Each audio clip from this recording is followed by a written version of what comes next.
నమస్తే. మీకో పాట గుర్తు చేద్దాం అనుకుంటున్నా. 'అయ్యోనివా నువ్వు అవ్వోనివా తెలంగాణకేమైనా పాలోనివా' అని. ఈ పాట ఇప్పుడు ఎందుకు అంటే ఉద్యమం టైంలో ఈ పాటతో ఉద్యమం ఒక నెక్స్ట్ లెవెల్‌కెళ్ళింది. సో, ఇట్లా చాలా ఉద్యమ పాటలు చాలా ఉన్నాయి. అలాంటిది ఇప్పుడెందుకు గుర్తు చేస్తున్నా అంటే నిన్న పార్లమెంట్‌లో డీలిమిటేషన్ పైన జరుగుతున్న చర్చ టైంలో బీజేపీ ఎంపీ తేజస్వి సూర్య so, Telangana Andhra Pradesh partition worst then India Pakistan partition అంటే ఇండియా పాకిస్తాన్ పార్టిషన్ కన్నా చాలా వర్స్ట్‌గా అని చెప్పేసి తను మాట్లాడాడు.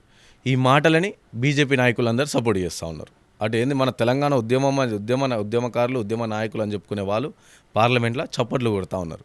సో, వాళ్ళ టాపిక్ కూడా వద్దాం. ఫస్ట్ ఆఫ్ ఆల్ తెలంగాణకి ఎవరు? తేజస్వి యాదవ్ నువ్వు ఓనివి, అయ్యోనివా, పాలోనివా అంటే ఆంధ్రప్రదేశ్కి సంబంధించిన వానివా నువ్వు? ఎవరిని అసలు నీకు ఏం అవసరం తెలంగాణ తీసుకురా? డీలిమిటేషన్ ఏదో జరుగుతుంది. సో, దానిపైన బిల్లు పైన మీరు చర్చ జరుగుతుంది. అలాంటి తెలంగాణ ఎందుకు తీసుకొచ్చావు? తెలంగాణని మళ్ళీ పాకిస్తాన్తో కంపేర్ ఎందుకు చేసినావు? ఇండియా పాకిస్తాన్ పార్టీషన్ ఎందుకు అని తెలియదా? సో, ఈ విధంగా జరిగింది అప్పుడు ఫ్రీడమ్ టైంలో, ఆ టైంలో దాని తర్వాత చంపుడు వల్ల అవన్నీ అని. సో, తెలంగాణ ఏమో చంపుడు వల్ల కాలే పార్టీషన్, ఆత్మ బలిదానాల వల్లనే 1200 మంది విద్యార్థులు తెలంగాణ రాష్ట్రం వస్తే మాకు ఏదో అవుతుంది. సో, ఇప్పటిదాకా మేము చాలా నష్టపోయినాం. తెలంగాణ వస్తే మా బతుకులు, మా కుటుంబాల బతుకులు మారుతాయి, నెక్స్ట్ జనరేషన్లు మారుతాయి అని చెప్పేసి 1200 మంది విద్యార్థులు తమ ఆత్మ బలిదానాలు చేసుకుంటే వచ్చింది. సో, బీజేపీ అప్పుడు తెలంగాణ చిన్నమ్మ అని చెప్పేసి చెప్తాం కదా, తెలంగాణ చిన్నమ్మ అని చెప్పి ప్రౌడ్గా చెప్పుకుంటాం. నేను ప్రతి తెలంగాణ ఫార్మేషన్ డేకి తెలంగాణ చిన్నమ్మ అని చెప్పేసి ఒక చిన్న స్పీచ్ ఉంటుంది, పార్లమెంట్లోనే చెప్పింది తెలంగాణ నేను చిన్నమ్మను అని చెప్పేసి సుష్మా స్వరాజ్. సో, వారి స్టేటస్ నేను పెట్టుకుంటా ప్రౌడ్గా. ఎవరామె? బీజేపీ నాయకురాలే కదా. సో, తెలంగాణ కోసం కాంగ్రెస్ పార్టీ ఎంత కష్టపడ్డదో అదే టైంలో బీజేపీ పార్టీ నుంచి సుష్మా స్వరాజ్ గారు కూడా అంతే కష్టపడ్డారు. సో, ఎటువైంది అంటే ఇవన్నీ వాళ్ళందరూ చేసిన త్యాగాలు, వాళ్ళందరూ చేసిన పోరాటాలన్నీ వేస్ట్ అని చెప్పేసి ప్రూవ్ చేద్దాం అనుకుంటారా? తెలంగాణ ఉత్తుత్తగా రాలే. ఎన్నో ఏళ్ళ పోరాటాలు, ఎంతోమంది ఆత్మ బలిదానాలు, ఎంతోమంది ఫ్యూచర్ లైఫ్లో అన్నీ కూడా సాక్రిఫైస్ చేస్తూ వచ్చింది తెలంగాణ. అలాంటిది ఇంత ఈజీగా, ఇంత చీప్గా ఇండియా పాకిస్తాన్ పార్టీషన్ కన్నా వర్స్ట్గా అని చెప్పి ఏ విధంగా చెప్తారు? ఇంకోటి బీజేపీ నాయకులు ఇక్కడ సమర్థిస్తారు. ఇక్కడ బీజేపీ అధ్యక్షుడు రామచందర్ రావు సమర్థిస్తున్నారు. ఏమి ఆయన వాటలు తప్పుగా అట్లా తప్పుగా మీరు తీసుకుంటున్నారు, రాంగ్గా తీసుకుంటున్నారు, మీరు అది కాదు అని చెప్పి చెప్తారు. అది మీరెవరు? రామచందర్ రావు మీరెవరు అసలు? మీకేం తెలుసు తెలంగాణ గురించి?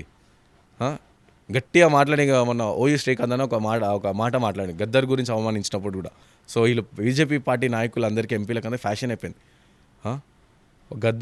అంబేద్కర్ గారిని అవమానిస్తారు, ఇటు గద్దర్ గారిని అవమానిస్తారు, మళ్ళీ ఇప్పుడేమో కంప్లీట్ తెలంగాణనే అవమానించారు. దీన్నేమో సపోర్ట్ చేస్తూ ఉంటారు బీజేపీ పార్టీ నాయకులు. అంబేద్కర్ గారిని అవమానించినప్పుడు లేదు మీరు తప్పుగా తీసుకున్నారు, అవును ఏమవుతుంది, రాముడు అంటే పుణ్యం వస్తుంది, అంబేద్కర్ వస్తే ఏమొస్తుంది అని చెప్పేసి అమిత్ షా వ్యాఖ్యానిస్తారు. జై శ్రీరామ్ వస్తే పుణ్యం వస్తుండొచ్చు, కానీ అంబేద్కర్ అన్నందుకే మాకు అన్నం వస్తుంది. అర్థమైందా? ఎవరైతే మాట్లాడతారో పార్లమెంట్లో వాళ్ళందరూ ఎవరైతే సపోర్ట్ చేసి కూడా మాట్లాడతారో, మీరు ఆ పార్లమెంట్లో కూర్చోవడానికి రీజన్ కూడా బాబాసాహెబ్ అంబేద్కర్ గారే. సో, మీరు ఏదైతే పార్లమెంట్లో వ్యాఖ్యలు చేశారు అమిత్ షా గారు, మీరు అక్కడ ఉండే పార్లమెంట్లో ఉండే అంబేద్కర్ ఏంది జై శ్రీరామ్ అని చెప్పేసి అన్నారు కదా, మీకు ఆ స్వేచ్ఛనిచ్చింది కూడా బాబాసాహెబ్ అంబేద్కర్ గారు.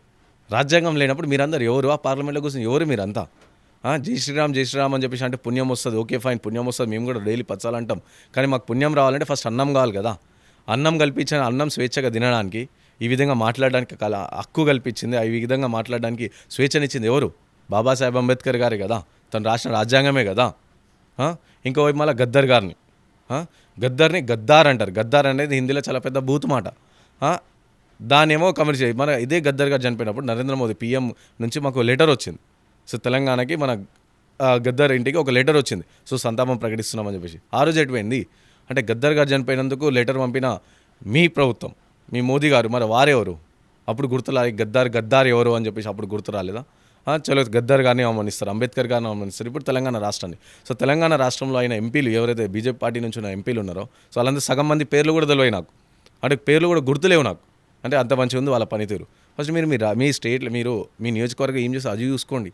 సో, ఈటెల రాజేందర్ తెలంగాణ ఉద్యమ నాయకుడిని, ఉద్యమకారుడు అని చెప్పి చెప్పుకునే ఈటెల రాజేందర్ ఫాలోవర్స్ కావచ్చు, ఈటెల రాజేందర్ గారు మీకు ఉండను. సో, మీకు తెలియదా తెలంగాణ ఎంత గోసపడుతూ వచ్చింది మనకు తెలంగాణ?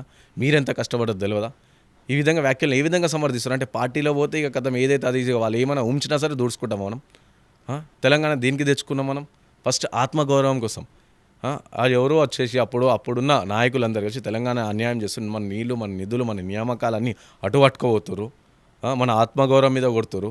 తెలంగాణ ప్రజలం ఆకలినైనా తట్టుకుంటాం కానీ ఆత్మగౌరవం తట్టుకోం, అవును కదా.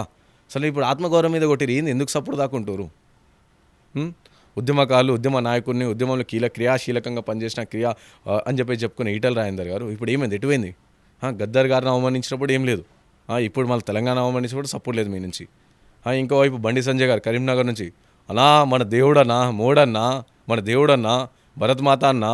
సో భరతమాత తర్వాత తెలంగాణ తల్లి కదా, తెలంగాణ తల్లిని అవమానించి ఎటుపోయిందన్నా, ఎటుపోయినావన్నా బండి సంజయనా?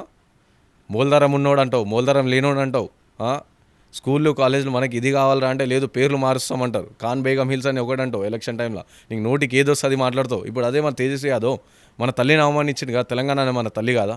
భరతమాత లెక్క తెలంగాణ తల్లి కూడా మన తల్లి కాదా? తెలంగాణ రాష్ట్రం మన తల్లి కాదా? సో నీ తల్లిని అవమానించడం ఎటువైనవన్నా బండి సంజయ్ అన్న. ఇంకా మెదక్ ఎంపీ రఘునందన్ రావు గారు ఏమైంది సార్? మీ అంత వాచ్చాతుర్యం నాకు వర్డ్స్ ప్రొనౌన్స్ చేయడానికి వస్తలేదు అనుకుందాం. మీలాగా మాట్లాడే ఎంపీ ఎవరు లేరు, మీ అంతా డిఫెండ్ చేసే ఎంపీ ఎవరు లేరు. సో ఓవరాల్ ఇండియా మొత్తం పొలిటీషియన్లు చూస్తే నేను వన్ ఆఫ్ ద రెస్పెక్ట్ చేసే పొలిటీషియన్లు మీరొక్కరు. సో మెదక్ నుంచి ఉన్నారు. సో ఏం చేస్తారు సార్? ఈ విధంగా మాట్లాడడం కరెక్టేనా? India worse than India Pakistan partition, worst అంటే ఇంకా దరిద్రం, ఇంకా గలీజ్ అన్నట్టు అని మాట్లాడారు. అంటే అంతా ఏం చేసినాం మనం? తెలంగాణ మన కోసం, మన హక్కుల కోసం, మన కోసం మనం కొట్లాడి సాధించుకున్న తెలంగాణని ఈ విధంగా తీసిపడేస్తుంటే ఏం చేస్తున్నారు మీరు? ఇంకోవైపు నిజామాబాద్ నుంచి ధర్మపురి అరవింద్ ఏందన్నా ఎటువైంది సార్ మీరు? ఇంత మీరు మాట్లాడే మాటలేమో ఇంత పొడవుగుంటాయి, చేసే పనేమో ఎక్కడ కనిపించదు. ఆ విధంగా మాట్లాడుతున్నప్పుడు ఏం చేస్తారు మీరు? ఒక అహంకార ధోరణితో మాట్లాడతారు కదా మీరు. ఏడాడు మాట్లాడే భాష అవన్నీ ఉంటాయి కదా. ఇప్పుడు ఎటువైంది మళ్ళా? మన భాష మీద కొట్టిరు, మన ఆత్మగౌరవం మీద మాట్లాడుతురు. ఏం చేస్తారు మీరు? ఇంకా డీకే అరుణ గారు, సో మీరు ఆ పార్లమెంట్లో స్వేచ్ఛగా మాట్లాడే హక్కు కల్పించింది ఎవరు? బాబాసాహెబ్ అంబేద్కర్ రాజ్యాంగమే కదా. ఆ రాజ్యాంగం లేకపోతే ఏదో మహిళలే ఇంటి పట్టుకే ఉండాల్సి వస్తుండే. ఇప్పుడు ప్రతి రంగంలో రాణిస్తారంటే మనకు కల్పించిన హక్కు ఏది? ఆ రాజ్యాంగమే కదా. సో అప్పుడు అంబేద్కర్ మీద అన్నప్పుడు మాట్లాడలేరు, తెలంగాణ గద్దర్ మీద అన్నప్పుడు మాట్లాడలేరు, మరి ఇప్పుడు కూడా మాట్లాడలేదు. ఎందుకు మీరు అసలు ఉండి?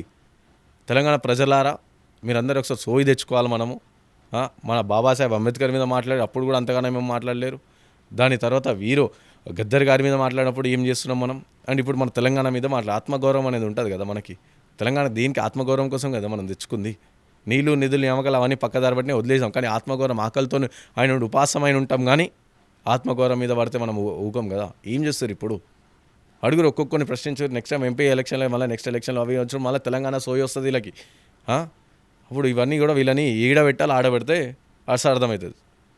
అంబేద్కర్ గారిని, దాని తర్వాత గద్దర్ గారిని, ఇప్పుడు మన తెలంగాణని, రేపు నిన్ను అంటారు, నీ తల్లిని అంటారు. అప్పుడు కూడా ఇట్లనే నాకు కాదు కదా అని చెప్పేసి ఊకుందామా మనం?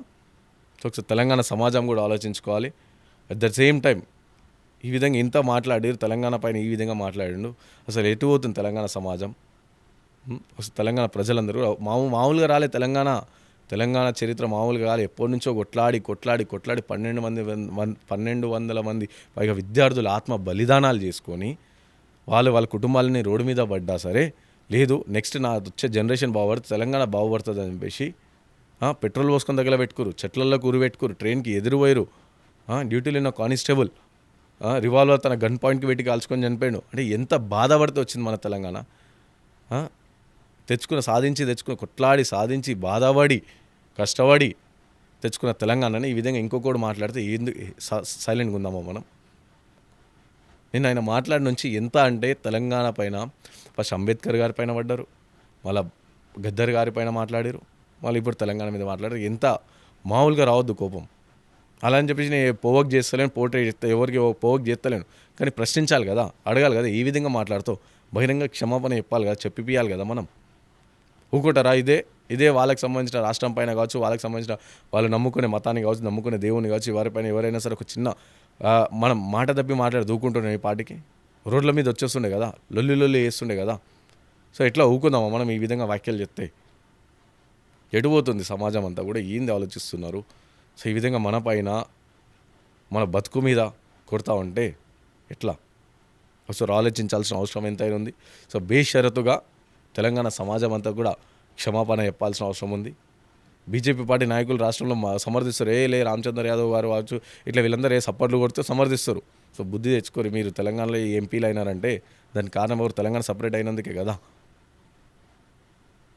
సో సపరేట్ అయినందుకే కదా మీరు అక్కడ ఎంపీలుగా అయ్యి ఉన్నారు, అక్కడ చప్పట్లు కొడుతున్నారు, మీరు ఏదైతే ప్రోటోకాల్ అవన్నీ ఓరు తెలంగాణ వాళ్ళే కదా. అలాంటి తెలంగాణ సోయి లేకుండా వాళ్ళు మాట్లాడిన మాటలు సమర్థిస్తూ తప్పుగా అర్థం చేసుకున్న రామచంద్ర యాదవ్ అంటారు, ఆడ పార్లమెంట్లో మాట్లాడి చప్పలు కొడితే ఈటలందరూ వీళ్ళందరూ కూడా.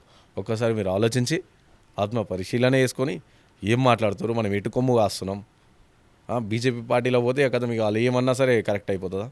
మీరు ఆ పార్టీలో ఉన్నారు కాబట్టి ఏలే మా నాయకుడు ఏదంటే అది రైట్, ఏదంటే అది సై అంటారా? కాదు కదా. మనకంటూ ఆత్మగౌరవం, ఆత్మాభిమానం ఉంటుంది కదా. సో ఒకసారి అంతా ఆలోచించవలసిన అవసరం ఉంది. అందరూ కూడా సోయి తెచ్చుకొని అడుగురి, మాట్లాడురి. జై తెలంగాణ.